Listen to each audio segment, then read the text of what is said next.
លាហើយថ្នាំងងុយគេងអាហារទាំង3នេះញ៉ាំរាល់ថ្ងៃជំនួយសុខភាពល្អឲ្យគេងលក់ស្រួលការគេងជារឿងសំខាន់ដែលមិនអាចខ្វះបានសម្រាប់មនុស្សម្នាក់ហើយប្រសិនណាជាមានការខ្វះខាតការគេងនេះជាប្រចាំរាងកាយរបស់យើងនឹងចុះទ្រុឌទ្រោមហើយអាចមានជំងឺច្រើនមានឱកាសចូលមកក្នុងរាងកាយយើងផងដែរប៉ុន្តែប្រសិនណាបើអ្នកកំពុងតែប្រឈមវិបត្តិការគេងអាចបង្កើតទម្លាប់ញ៉ាំប្រភេទអាហារទាំងអស់នេះដើម្បីគេងមានប្រសិទ្ធភាពខ្ពស់ជាងមុនទី1ហូបសាច់ត្រីពិតជាផ្ដល់អត្ថប្រយោជន៍សុខភាពវិជ្ជមានខ្ពស់ណាស់ដោយហេតុថាសាច់ត្រីមានសម្បូរទៅដោយជាតិអាស៊ីតអូមេហ្គា3ដែលជួយប្រឆាំងនឹងជំងឺធ្លាក់ទឹកចិត្តនិងការថប់អារម្មណ៍ជួយពង្រឹងសុខភាពភ្នែកលើកកម្ពស់សុខភាពខួរក្បាលបង្ការហានិភ័យនៃជំងឺបេះដូងពង្រឹងសុខភាពឆ្អឹងនិងសន្លាក់ហើយជាមួយគ្នានេះផងដែរវាក៏អាចជួយសម្រួលទៅដល់បញ្ហាដំណេករបស់អ្នកទទួលទានបានផងដែរតាមលោកគ្រូសម្បូរសុភ័ណ្ឌដែលជាអ្នកជំនាញផ្នែកហាត់ប្រាណជាច្រើនឆ្នាំ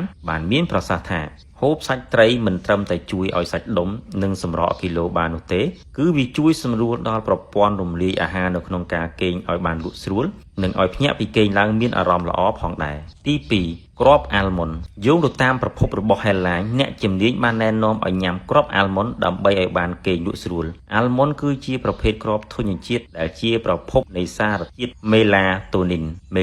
ននេះគឺជាអរម៉ូនមួយយ៉ាងដែលធ្វើការប្រាប់ទៅដល់រាងកាយនិងខួរក្បាលឲ្យដឹងថាដល់ពេលវេលាគេងហើយហេតុនេះហើយញ៉ាំអាល់ម៉ុនជួយឲ្យអ្នកគេងលក់បានលឿននិងលក់ស្រួលផងដែរ3ទឹកដោះគោសណ្ដែកតាមលោកស្រី Krista Brown ជាអ្នកឯកទេសខាងចំណីអាហារបាននិយាយថាទឹកដោះគោសណ្ដែកឬ soy meal ដែលសម្បូរទៅដោយជាតិ magnesium ដែលជាសារធាតុរ៉ែដែលត្រូវបានគេរកឃើញថាជួយកាត់បន្ថយអរម៉ូននៃការគេងមិនលក់និងជាប្រភពដ៏ល្អនៃវីតាមីន A